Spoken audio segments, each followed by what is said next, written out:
Hello and welcome back to the Villa Filler podcast.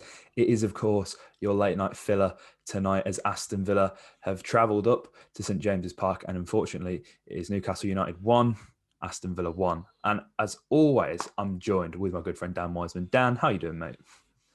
I'm good, mate. I'm good. Wow, bloody hell! As I Good as tweeted one off can the be. account, this football club is going to be a death of me, mate. I have no idea how to sum that up, man. Like it's been a while since I've sort of felt like this because of how good we've been defensively and stuff like that. But yeah, seeing that going right at the death, especially after feeling the elation of nicking it, that is a tough pill to swallow, man. How you doing? I mean, I would have been better if we could have seen that one out, mate. As, I think the frustrating thing is, I feel like I've been robbed of 90 minutes of my life. That's 90 minutes that I'm not going to Yes. get back because it wasn't great. If Villa win, then you think, okay, that's decent. That's going to prove to be a very important point for Newcastle come the end of the season. That was a very important goal, but of course we'll get into that later. But Dan, before we go into the stats and everything that we like to do on this podcast, the eye test. It was dreadful. It was. Watching that game, it was incredibly hard to watch, and I can't imagine there would be many people outside the realms of a Birmingham or Newcastle postcode that were really taking interest in this game tonight. For one, it was on BT Sport, which instantly puts a lot of people off for either not having it or just not paying for it because why would you when the coverage is what it is? That's completely fair. And I just can't, that was not a game for the neutrals, man. Certainly not. I mean, the last 8 minutes, maybe you could maybe make an argument for. And I think ultimately, it again comes down to Dan, a flat midfield that Mhm. Villa really failed to take advantage of this Newcastle side who played very narrow and actually turned out to be somewhat of, dare I say it, Dan, a masterstroke from Steve Bruce opting for a 4-4-2 diamond to really exploit Villa's lackluster, flat, whatever you want to call that midfield performance. And I don't think necessarily, we've been big advocates of 4-2-3-1 down on this podcast for the longest time. I don't think today was a day you play 4-2-3-1 because you're coming up against statistically one of the worst teams in the division. You have to attack the team, but to go and as I say, without meaning to repeat the word again, but have such a flat and sort of lifeless midfield. There wasn't really much action from them in the first half. That kind of came to life a little bit towards the end of the game. Um, I just think Villa, and I said this to you off air, Dan. I think we're three or four maybe midfielders away from having a decent enough rotation in the club, just in general. I think you're without Jack Grealish, and I think we tried to kid ourselves really after that Leeds game that we weren't really a one-man team, but I think we've seen in subsequent games, Dan, that we really do miss Jack, and it's funny because it shows 49% of Villa's attacks actually came from that left-hand side still. So that they're still opting to go through the Jack Grealish, where he plays. We're still trying to play that way, which is, I think, I don't necessarily think it's a bad thing because it clearly works with Jack. But when you don't quite have the personnel to do that, and Villa were buoyed early on with the injury of Traore, which wasn't great. That had to change things up. That instantly changes the game very early on for Villa. But I think nearly half of our attacks coming down that left hand side, Dan. Sometimes you just got to change it up. Yeah, look, that's the thing, and the fact that still the majority of those attacks are going down the left-hand side says a lot. That Villa still, even not knowing he's there, are still drawn towards that left-hand side. And it was when I was doing the preview for the game preview I did last. It was 56% of our attacks in away games this season have gone down the left-hand side, and even without Jack there, the fact that we still lean towards going down that side of the pitch and still can't draw away apart our attachment and just the routine that we've been sucked into in terms of attacking down that particular flank says a lot. And I think whilst I don't think it's too much of a slight to say that we've built this team around Jack Grealish because we needed to Who do that. wouldn't? Exactly, exactly. I think it's only natural that we suffer without him in the side. It doesn't come up as a particular shock to me. I'm not at all surprised to see that we struggle like we do without him in the side because he is and has been for a long, long time our creative force.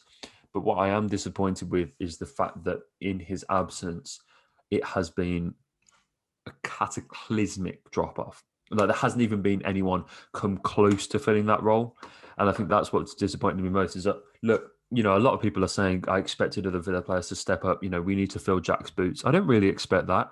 I know that we don't have a player that's as talented as Jack Grealish. I'm not expecting John McGinn to start slaloming past 2 or 3 men and laying on assists and goals left, right, and centre and, you know, creating the amount of chances and winning the amount of fouls that Jack does. I'm aware that no one in the squad can do that. But it's the fact that, and I think that some of this falls on the coaching staff as well. The fact that within the squad and within the, you know, the reasonable talent that we do have now, we haven't even managed to find someone who could, or a collective unit is perhaps the better way to look at it, that can come close to producing the kind of numbers and the positivity in offensive situations that Jack can. It was, you know, ultimately, I think the midfield was poor. I don't think, you know, I almost feel sorry for JJ because I really don't think this is the kind of situation or the Villa team that we need to be embedding him in. You know, it's you know, I sort of felt a bit sorry for the lad going out there at the moment because it's so difficult to create and link play like he does when there's so little going on around you. But ultimately, you're right, mate. The fact that we haven't been able to switch it up and the fact that we haven't been able to find that without Jack is really disappointing. But you know, this is a hoodoo fixture for Villa, isn't it? Like, you know, we were saying that the last time Villa won was that sort of Kieran Dyer, Lee Bowyer incident, and then in that game they had 8 men. So does it really count as a win if you beat 8 men? I mean, can you really accept 3 points? I feel like you don't only deserve a point for that, really, do if you win against 8 men. But yeah, that you know, Newcastle are unbeaten now in 11 home games, and 12 now after that game. 12 home games in the Premier League in that fixture since Villa last beat Newcastle. So I don't know what it is about that stadium, and I don't know what it is without this team, without Jack Grealish, but they don't inspire a good thing for Villa either way. Yeah, and I think the selection problems. There's a serious depth issue in this squad, and I think that's highlighted by the fact that Ramsey's starting. We're big fans of JJ on this channel, so don't at all get this twisted. But you can't help but feel that I think that he's not quite at a stage where he's actually making impacts in games in terms of goal contributions, goals or assists, which of course is a lot to ask 19 come 20-year-old lads. But you know, he's in the team. I'm enjoying seeing him play. I really am. I think it was tough for him today. I think he'll learn a lot from today. But Dan, I feel like Villa were a much more fluid team. I think fluid's the word I want to use when Morgan Sanson came on. And he finds these passes in between the lines and he occupies space. He just kind of drifts about the pitch. And there's a lot to like. And again, in the last game against Wolves, I felt like we were a better side for having Morgan in the team. I understand why Dean's picked JJ. I think, you know, he has earned the shirt in some aspects. And it's great to see him rewards the academy lad who's clearly got a very bright future at the club. Let me, you know, preface that he's going to be around for a long time. So I'm by no means frustrated that we saw JJ. I feel like we were a Sanson away from starting, from really attacking that game in a different manner early on, because Dan, to start, Villa had a lot of possession. Yeah, we gave away the odd counter attack. Joelinton certainly got the better of Mings throughout the whole game, but we forced Newcastle to really regress deep. And with how narrow they were defending, I think it actually really favoured how we played. I think you have to be cautious of a 4-4-2 diamond on the counter-attack, especially, as we say, if you've got such a flat midfield, if you're going to constantly give the ball away. But for about 15 or 20 minutes at the start of the game, Dan, I felt Villa didn't quite capitalise on how narrow Newcastle were defeating. Now, that could be down to the fact we didn't really have Matty Cash. Elmo was getting himself up the pitch a fair bit. That is something that genuinely has my heart in my mouth all the time. It's not something I really want to see, just worrying on the sort of recovery aspect. But you know, of course, I don't think Cash would have been ready. It was good that he's in the squad, but throwing him in for this, it would have been a lot to ask. But as I said, I can't help but feel like if we had Cash, if Morgan had have started, maybe you can create a few more chances or a few better chances earlier on in the game.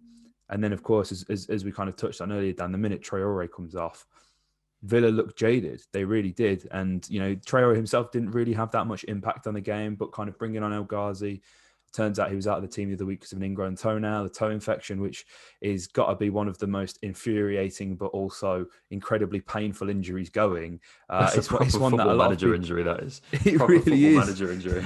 Yeah, that's one that you think, oh, we can play, but he's going to have been in absolute agony. So, glad you recovered for today, Anwar, because clearly we needed you. But again, I think the point I'm coming down to, Dan, is ultimately boils down to options, and Villa don't really have that many. And I feel like, you maybe shoot yourself in the foot starting a Ramsey in this kind of game, because I feel like a midfielder like Ramsey who he likes to pick the ball up deep, a lot similar to Jack, but is a player who I actually see operating between the lines very well when things are going well, and linking up well with the forwards, wingers, Ollie, and that's where he's at his best. Against a low block who put 10 men behind the ball, JJ has got no chance of unlocking that defence, Dan. I feel like, I think someone in the comments pulled you up on a comment that you made, Dan, about the Sheffield United game where you felt like that wasn't the game to play Ramsey in. But again, you're coming up against a team who all they're going to do is defend in a much more open game, which, albeit you'll more often than not come up against better opposition, better quality of players, where JJ's afforded a bit more space and has the opportunity, as I say, to breach them lines, dribble with the ball, and not run into 6 defenders just facing him. And they're a big unit, these Newcastle lads. They really are. I think you do have to pick the games that Ramsey plays wisely. And as I say, Sanson, for me, really wanted to see him start. And I feel like it could have been a very different game, Dan. Yeah, for sure, mate. Let me just, the point that you're making there exactly, mate, and the point that I made after the Sheffield United game, let me run you through JJ's match ratings from the last 5 games he's played. So you've got tonight, he put in a 6.4. This is on Who Scored, by the way.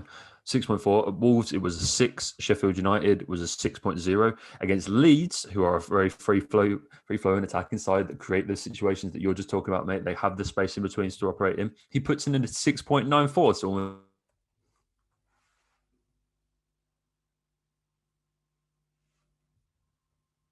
games, the best performance on his playing style. I don't think he's playing in a flat 3 at all, and that's what I was saying. And when I'm sympathising with him, is because I think he's just thrust out there in a sort of, I'm not going to say desperate attempt, because I don't think anything about this Villa team is desperate at the moment. We're not at that stage, but just in a real hope to try and inspire some creativity.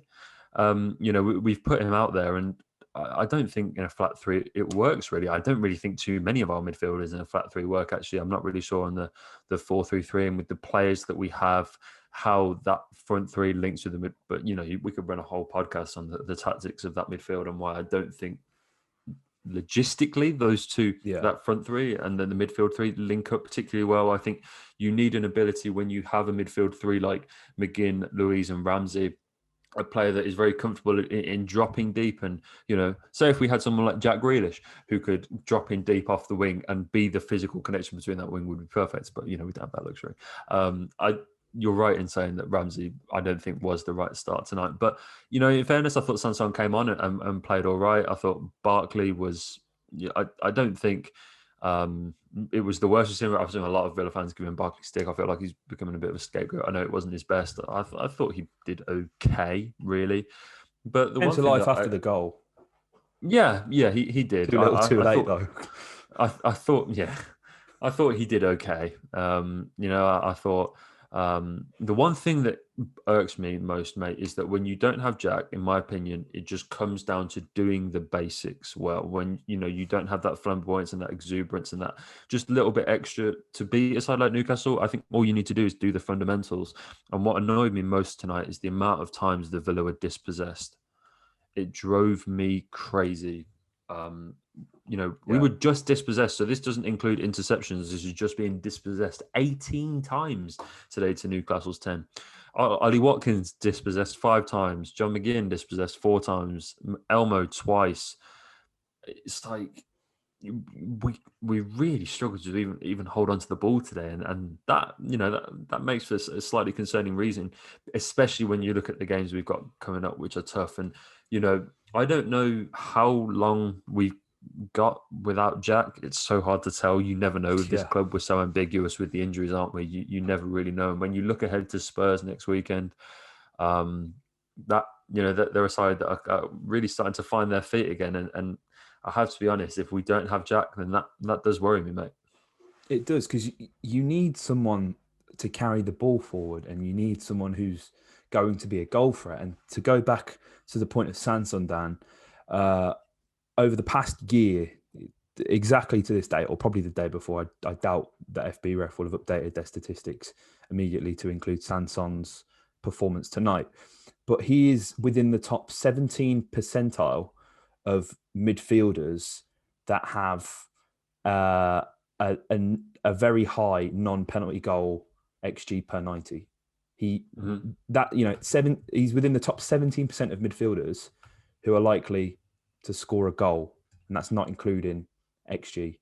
So for me, that's really important. Again, you've got to look as well at progressive carries. Now, again, here he's averaging 5.02 per 90, which is really important because Villa need someone to carry that ball, drag them up the pitch, especially on a night like tonight. And again, here, Dan, he is within the top 27 percentile of midfielders over the past 365 days for progressive ball carries. That's really impressive, and we've not really seen that. We need the shackles to be let off, Morgan, and I think I also think you can probably afford to play him as well with Jacob. Looking at Ramsey, what's really impressive to me is he's got a pass completion percentage this season of 85%. That's incredibly high for a 20-year-old. That is impressive. That's really 100%. Impressive. And even more so is that his long passing percent completion rate is 85.7. So he can play them riskier balls. We've seen him fizz the ball to Traore in that Bristol City game, which feels like an eternity ago when he scored that goal. 93.8% pass completion rate for medium passes, 85% for short. Really impressive. I think it is just about options, and Villa really do need to explore that. And but back to the game, Dan, there were moments throughout this what felt like, again, an eternity of a game. There was a few heart and mouth moments. Matt Targett heading the ball back to Emi Martinez. I was almost certain we were getting minus points for Martinez on FPL there. It seemed impossible for him to catch. It looked like it was destined for the top corner. Thankfully, our man in between the sticks managed to keep that one out. It's a shame he didn't get to keep his clean sheet, as, of course, Manchester City conceded against Southampton the other day in an exhilarating game. A clean sheet today would have put Emi and Edison level, which would have been massive in the race for the Golden Glove. Dan, we spoke about this, I think, on every single podcast, because in recent games, Emi has been the only thing to talk about. Yeah. Exactly. Yes. It's the only thing to talk about. But Dan, looking at the stats for this game, right, you're going to be absolutely blown away when I tell you that Villa had 16 attempts, 12 of which came from open play. My God, really? Are we watching a different game? Who scored? We had 16 shots. Wow. With a 6% conversion rate, which again does worry me. And as we kind of said earlier, Dan, what's worrying is that reliance down the left-hand side, but as well, where there's been bad, there's been good today. There really has. I think two men who you can really point out and say you had an absolutely fantastic performance are, of course, our Brazilian diamond at the base of the midfield, Douglas Luiz, and Ezri Konsa, who was fantastic. Douglas Luiz made 3 tackles today. He was everywhere. He won so many interceptions. Same with Konsa. He was colossus. Where Mings didn't necessarily have his best game, no agenda, but no, he didn't. Joelinton really did. He rolled him a fair few times. And I see a lot of people actually tweeting a fair amount of disrespect on Joelinton. Now, listen, 3 goals in 60 games costing 40 million. You have to perform better. Don't get me wrong. There is a player in Joelinton, and I will die on that hill, just as I will die 100%. On the hill, Dan, that there's a player in Wesley. They are the same player. 100%. Joelinton's just somewhat quicker. There's a striker in there. There's someone who can score goals. And I think what really benefited Newcastle today was having that level of unpredictability, because with Joe Linton, you don't actually really know what you're going to get. And there aren't that many big, robust centre forwards who like to run the channels as much as Joe Linton did today. And Ty had a really difficult evening. And I don't think we can blame him because, as I say, many people have written off Joe Linton. You wouldn't have necessarily thought that he would have steamrolled him as he did tonight. Maybe that's a bit of a wake-up call for Ty, Dan. But talk to me about Conser and Louise, mate, because, again, they were wonderful. And, man, we really need to get Conser tied down to a new contract. Oh, for sure, mate, for sure. No, he's been absolutely brilliant this season, hasn't he? And today was an example. Like, you know, you and I always stick up for Mings on this podcast. You know, when a lot of Villa fans don't, we feel often a lot. You know, a lot of Villa fans are quite harsh on him, and really, I feel like his mistakes get blown up way more than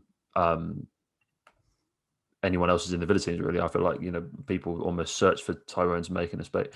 But this season, he's just been amazing. And he leads the Premier League in shots blocked for a centre-back. And this is the one aspect of Ezri's game which I think I perhaps rate the most. And it's a bit old school and it's a bit outdated. But his ability and his drive to just throw himself in front of a shot at any given opportunity, where it is on the pitch.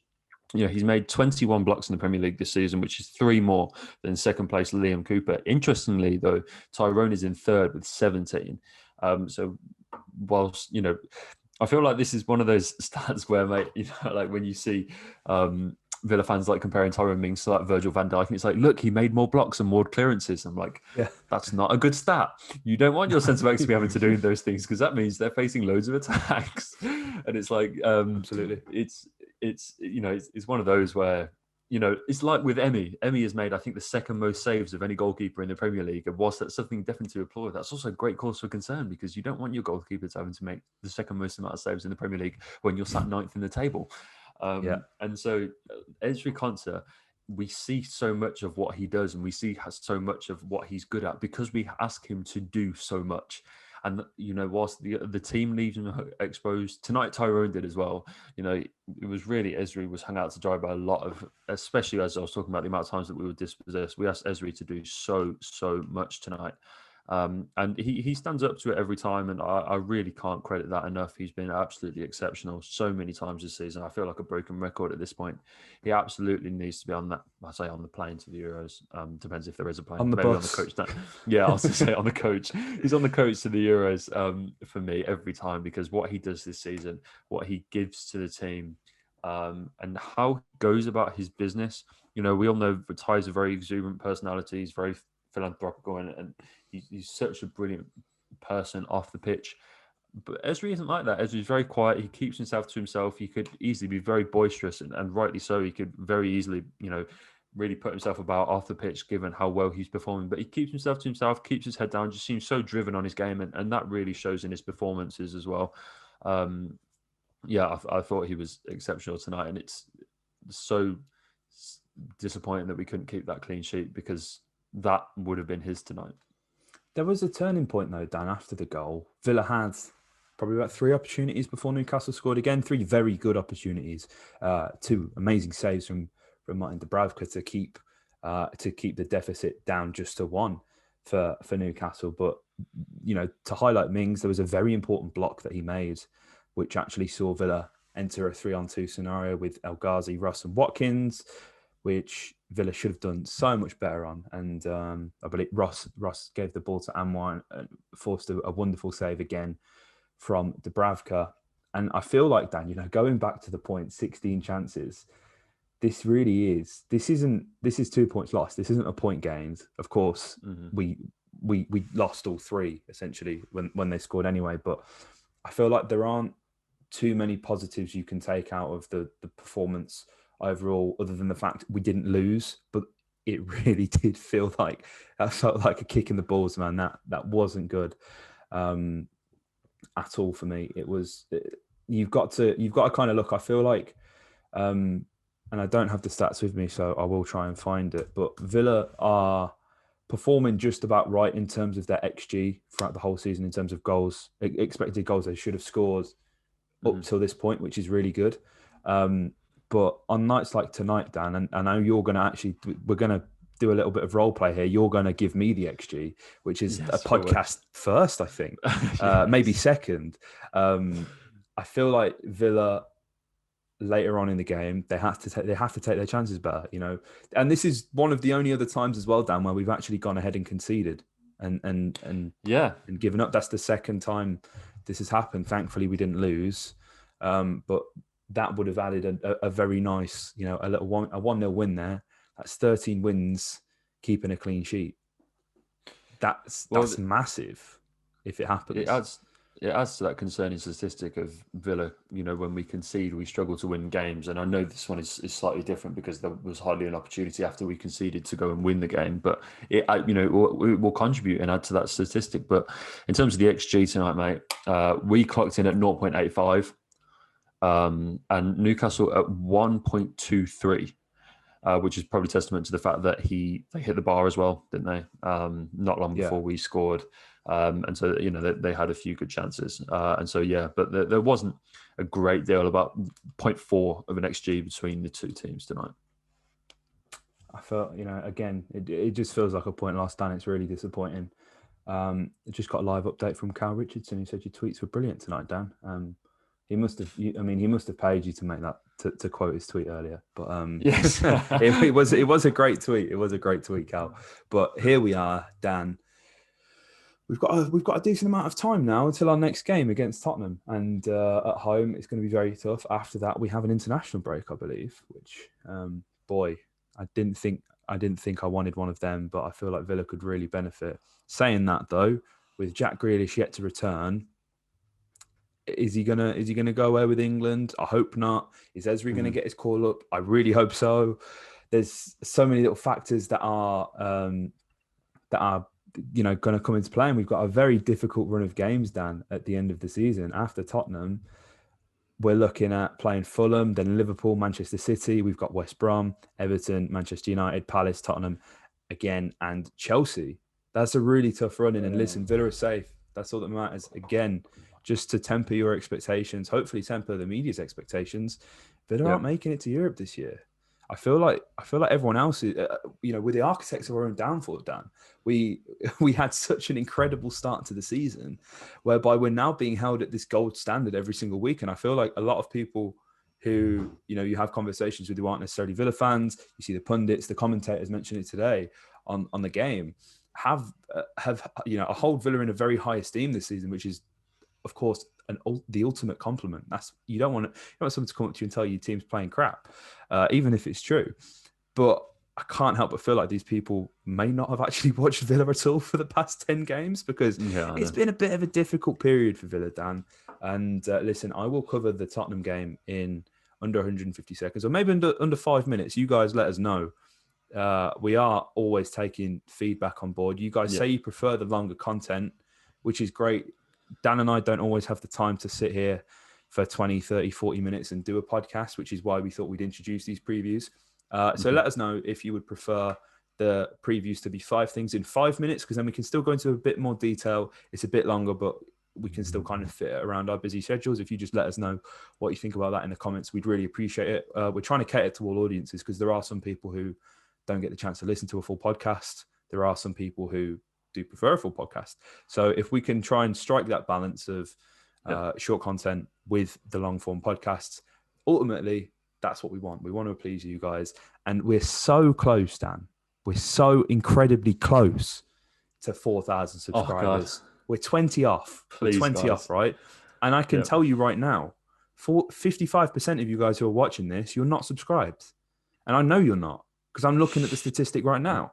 So if you enjoyed what you heard, what you saw, we'd really appreciate it if you subscribed. We're going to do a home shirt giveaway when we hit 4,000 subscribers. That's going to happen. 100%. It's happening. All you guys have got to do is subscribe. Get your nan, get your granddad, get your dad, get your uncle, get your cousin, get your neighbour. Make a burner account. You can have 2 entries if you make a burner account. I mean, YouTube, you didn't hear us say that. But here we are. If you guys could really help us on this last push, we felt that the past few podcasts, I feel like you guys maybe haven't been as interested, which is totally fair. Villa haven't been great. But as always, Dan and I We're always here to give you your Villa filler. That's why we call it the Sure. Villa filler, not all Villa, sure. no filler. There's another podcast which is called that, I think. I've not had the chance to Outrageous. listen to it yet. There's no slander. But, you know, this is filler, but it's not bad filler. This is good filler. So, yeah, we'll go into that Tottenham game in a bit more detail. They've got a load of games coming up as well, so that's going to be quite a hard one to kind of cover. But listen, we're with you every step of the way now. We're in this home stretch. If we can just enjoy the rest of the season, guys, hopefully we can see a few more wins. That would be nice, of course. Tonight was an opportunity missed, but alas, we are not making the European football spots. If we can build on for next season and end the season on a high, that's all I want. That's all Dan wants. Mm-hmm. I think that's what you guys want as well. Just for Villa to make a good account of themselves, don't mug themselves off, keep players injury-free, and then we've got a really exciting summer coming up with a lockdown being lifted and the Euros in England. There's plenty of things to look forward to, Dan. Touchwood, absolutely. So, as I say, if you guys enjoyed this podcast, hit the like button, comment your thoughts below. Let us know your man of the match. I know it's difficult. It was a draw. It was a shit game. It was horrible. It was terrible. It really was. There's no denying it. But let us know who your star performer was in the comments below. If you haven't already, please subscribe. As I say, 20 subscribers. That's all we need, Dan. We can get 20 before we can get 20 before the next game, guys. And when we do, there will be a home shirt giveaway. So like, comment, subscribe, and up the Villa.